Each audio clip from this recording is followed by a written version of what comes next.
Amin. Assalamualaikum warahmatullahi wabarakatuh. Alhamdulillah wassalatu wassalamu ala khairi khalqillah sayyidina Muhammad ibn Abdullah wa ala alihi wa ashabihi wa man tabi'a sunnatahu wa iqtada bihudah ila yaumil liqa'illah wa la haula wa la quwata illa billah, amma ba'du.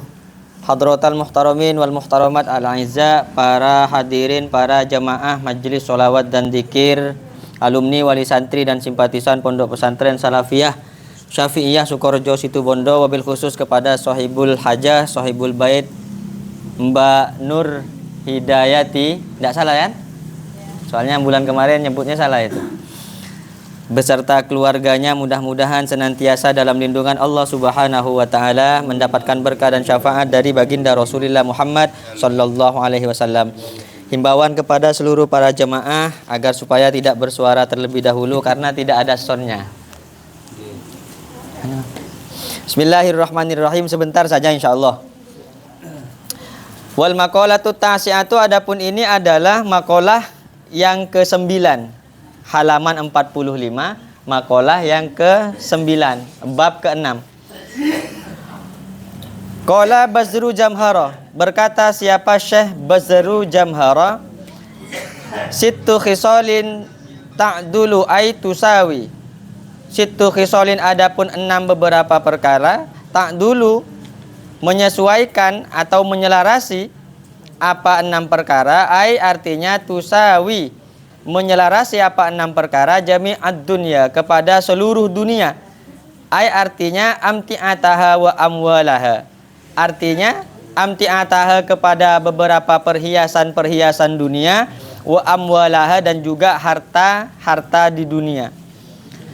Kata Syekh Bazru Jamhara mengatakan ada 6 perkara yang mampu menyesuaikan, yang mampu menyelarasi, yang mampu menandingi terhadap seluruh nikmat-nikmat yang ada di dunia ini. Jadi dunia ini tempatnya kenikmatan. Jadi kenikmatan seluruh yang ada di dunia ini mampu diselarasi dengan 6 perkara, katanya Syekh Bazru Jamhara. Yang pertama adalah at-ta'amul mar'iyu ay al-lazidu. Yang pertama adalah at-ta'amul mar'iyu, makanan yang enak, al-lazidu yang lezat. Ini yang pertama. Maksudnya bagaimana? At-ta'amul mar'iyu al-lazidu, makanan yang enak, al-lazidu yang lezat. Jadi kalau orang dianugerahi oleh Allah Subhanahu wa taala mampu mencicipi makanan itu nyaman atau tidak, ini merupakan nikmat yang terbesar dari Allah. Apalah artinya harta benda yang dimiliki kalau ternyata kita makan tetap tidak nyaman. Sebenarnya nikmatnya makanan, nikmatnya hidangan, nikmatnya sesuatu yang kita cicipi itu datangnya bukan dari semata-mata makanan, Tretan. Karena nikmat itu sifatnya relatif, sifatnya relatif. Boleh saja kata saya nyaman, tapi kata Ustadz Mahiri tidak. Katanya orang kaya nyaman, tapi kata orang miskin tidak. Ada misalnya orang kaya yang sudah sering makan spaghetti, ketika ditawarkan spaghetti yang katanya orang miskin spaghetti itu nyaman, tapi justru kata orang kaya itu tidak nyaman. Nah sebaliknya, yang menurut orang miskin itu tempe adalah makanan yang sudah membosankan, tapi justru bagi orang kaya terkadang malah justru pingin makan tempe. Itu artinya apa? Kenikmatan itu diciptakan oleh diri kita sendiri. Kita yang mampu menciptakan nikmatnya makanan atau tidak. Cara yang pertama yang mampu kita nikmati bagaimana? Kuatnya bersyukur kepada Allah Subhanahu wa taala. Sekalipun hanya hidangannya air putih, sekalipun hidangannya hanya segelas kopi ataupun hanya sekedar kue, tapi kalau disyukuri dengan sedalam-dalamnya syukur, insya Allah apa yang kita nikmati, apa yang kita cicipi semuanya akan terasa nikmat. Ini yang dimaksud dengan at-ta'amul mar'iyu, makanan yang enak, makanan yang nikmat. Terkadang orang disuguhi sate, orang disuguhi sate kambing, tapi tidak bisa nyicipi, sekali makan langsung ngeblak. Kan begitu, ada yang begitu kan?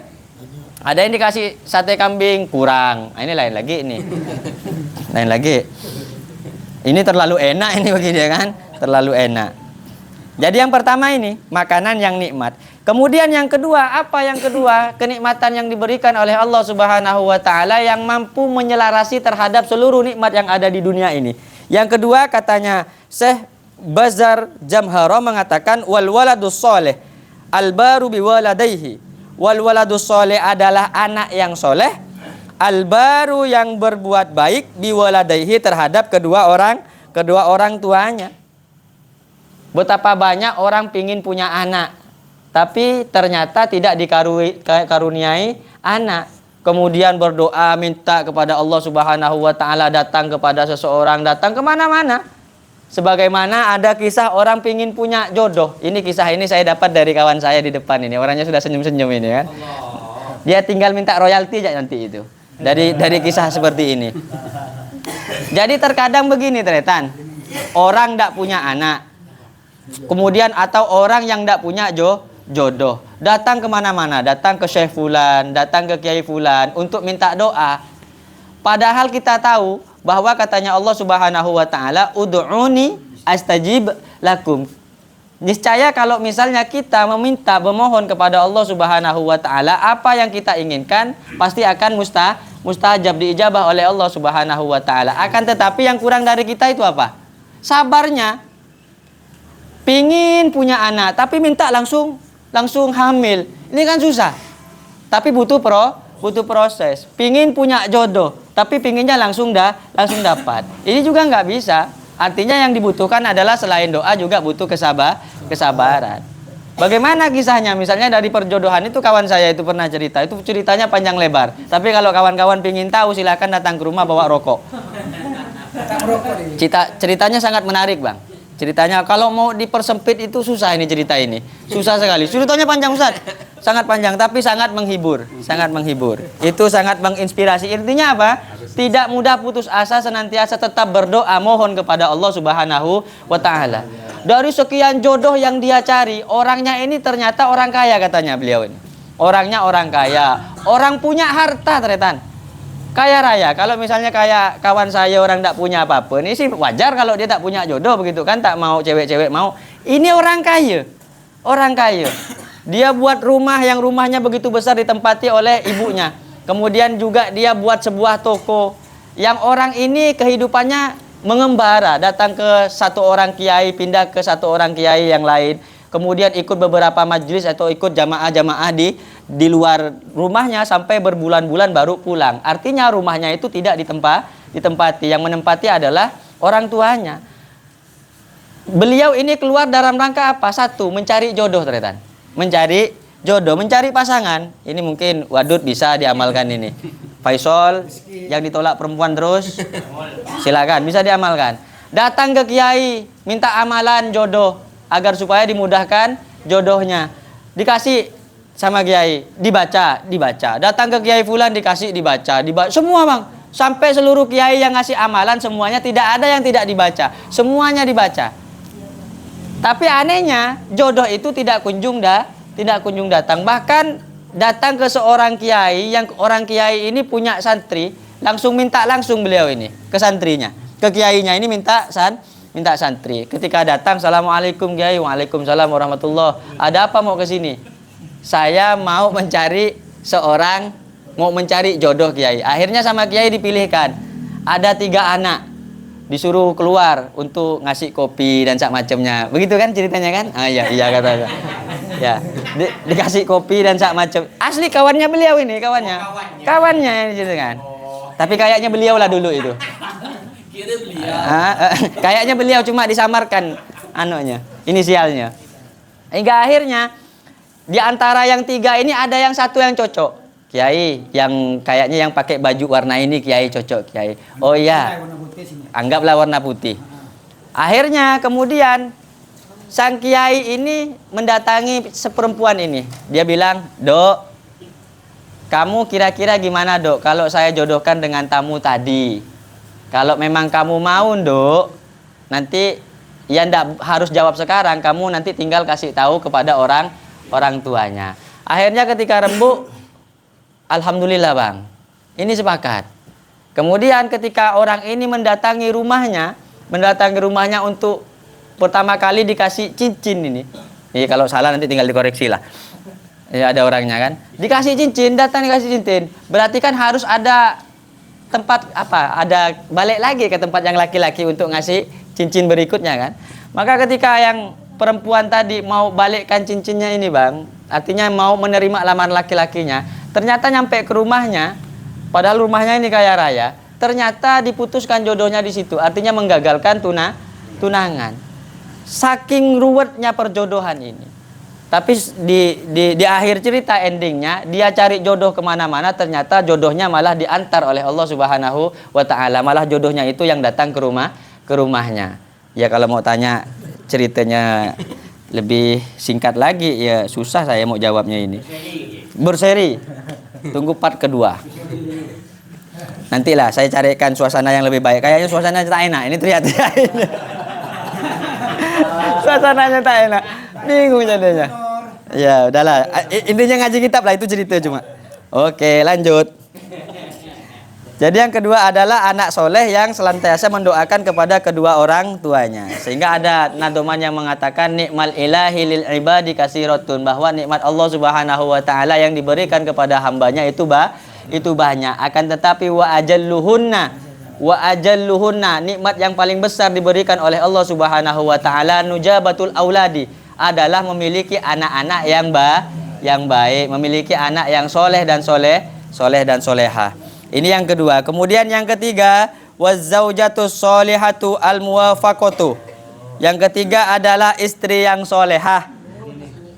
Oh, orang sini semua ya. Ya, solehah. Insyaallah solehah. Istri yang solehah al-muwafaqatu, yang sesuai. Ay artinya allati tuti'ullaha wa zaujaha. Artinya tuti'u, yang taat siapa perempuan solehah, Allah kepada Allah, wa zaujaha, dan kepada suaminya istri yang solehah.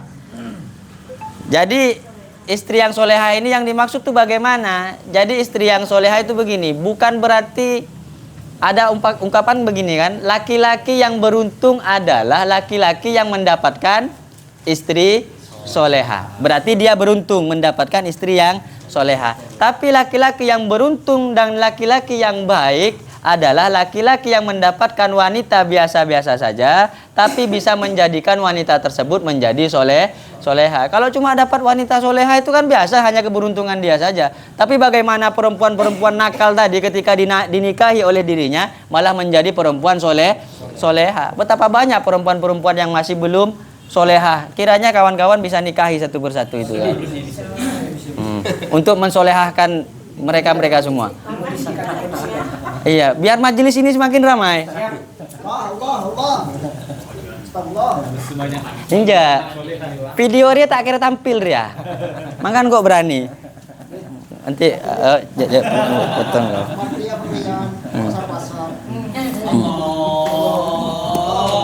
Yang ketiga, sedikit lagi. Yang ketiga, wal kalamul muhkamu, dan yang ketiga adalah kalam al muhkamu yang mantap. Ay artinya al-mutqanul ladzi la yataghayyaru. Ay artinya kalam al-mutqanu yang paten, alladzi la yataghayyaru, yang tidak berubah-ubah apa kalam. Jadi ucapan yang konsisten, tidak mencela-mencela, Itu merupakan nikmat yang terbesar dari Allah Subhanahu wa Ta'ala. Sekarang A, besok B. Besok B, sekarang A. Tak kening teguh ojaan sekali. Tak bisa teguh. Ini manusia yang tidak baik. Jadi manusia yang baik, termasuk menjadi manusia yang baik adalah ucapannya bisa dipegang, janjinya bisa ditepati. Ini nikmat yang terbesar yang diberikan oleh Allah. Jika sifat ini ada dalam tubuh kita, maka bersyukurlah kita mendapatkan nikmat al-kalamul muhkam. Yang keempat, wa kamalul akli, dan sempurnanya akal. Jadi punya akal yang sempurna merupakan nikmat yang terbesar dari Allah Subhanahu wa Ta'ala. Jadi kalau ada yang kurang sempurna akalnya seporane ki. Wa ruwiya anin Nabi sallallahu alaihi wasallam, dan diriwayatkan dari Nabi Muhammad sallallahu alaihi wasallam annahu qala likulli amalin di'amatun wa di'amatu amalil mar'i aqluhu. Likulli amalin, adapun setiap amal perbuatan, di'amatun adapun penopang, wa di'amatu amalil mar'i aqluhu, dan adapun penopang amal dari seseorang, akluhu adalah akalnya. Bagaimana orang itu mau berbuat sesuatu kalau ternyata dia tidak memiliki akal yang sempurna? Tak kira yang kep, tak kira ereken, tidak kira dilihat sama orang. Kita dilihat sama orang ini karena kita mampu mengoptimalkan otak kita. Kalau ternyata kita komunikasi saja salah-salah, ngomong aja ndak nyambung, kadang kumat-kumatan. Yang seperti ini saja kita sudah mulai dijauhi oleh teman-teman kita. Kenapa? Karena akal kita tidak sempurna. Fabi qadri aklihi, maka dengan sebab akal takunu ada ibadatuhu, apa ibadahnya eman, li rabbihi, kepada Tuhannya eman. Wa qala Umar bin Al-Khattab radhiyallahu taala anhu, dan berkata siapa Umar bin Al-Khattab radhiyallahu taala anhu, aslur rajuli, adapun asalnya seseorang, akluhu adalah akalnya. Jadi orang itu bisa dilihat pada dirinya, asalnya adalah dia memiliki akal apa tidak. Orang disuruh ngaji karena akalnya bisa dipakai. Orang kita ajak untuk diskusi karena akalnya dipakai. Kalau akalnya tidak dipakai, jangan diajak. Itu kan percuma. Wa hasbuhu dinuhu, dan adapun derajat sosialnya eman, dinuhu adalah agamanya eman. Jadi kalau misalnya pendidikan di dalam agamanya semakin solehnya dia, maka bisa membuat dirinya derajat sosialnya semakin tinggi. Wa muru'atuhu khuluquhu, wa muru'atuhu, dan adapun martabatnya man, khuluquhu adalah akhlaknya. Jadi orang itu bisa dinilai dari akhlaknya. Semakin bagus akhlaknya, maka martabatnya akan semakin tinggi, akan semakin disegani oleh kawan maupun lawan. Wasihatul badani, dan yang terakhir yang keenam adalah sehatnya badan. Ini nikmat terbesar yang diberikan oleh Allah Subhanahu wa taala. Maka Kanjeng Nabi pernah bersabda, "Iqtanim khamsan qabla khamsin." Jagalah 5 sebelum 5 perkara yang akan datang. Yang pertama adalah syababaka qabla haramik, masa mudamu sebelum masa tua. Waktu muda, ayo kita gunakan usia kita untuk ibadah kepada Allah Subhanahu wa taala. Karena kalau sudah tua, ada di pembaringan, tidak bisa bangun, kita akan menyesali perbuatan kita selama kita masih muda. Kok tidak digunakan untuk ibadah, kok tidak digunakan untuk berbuat baik. Syababaka qabla haramik. Kemudian yang kedua adalah sihhataka qabla saqamik. Waktu kita sehat sebelum kita sakit. Masih kita kuat, masih kita sehat, kita gunakan apa aktivitas kebaikan-kebaikan seperti rotibul haddad misalnya, walaupun jauh dan dikerjakan seminggu sekali, ya kita berusaha untuk istiqomah.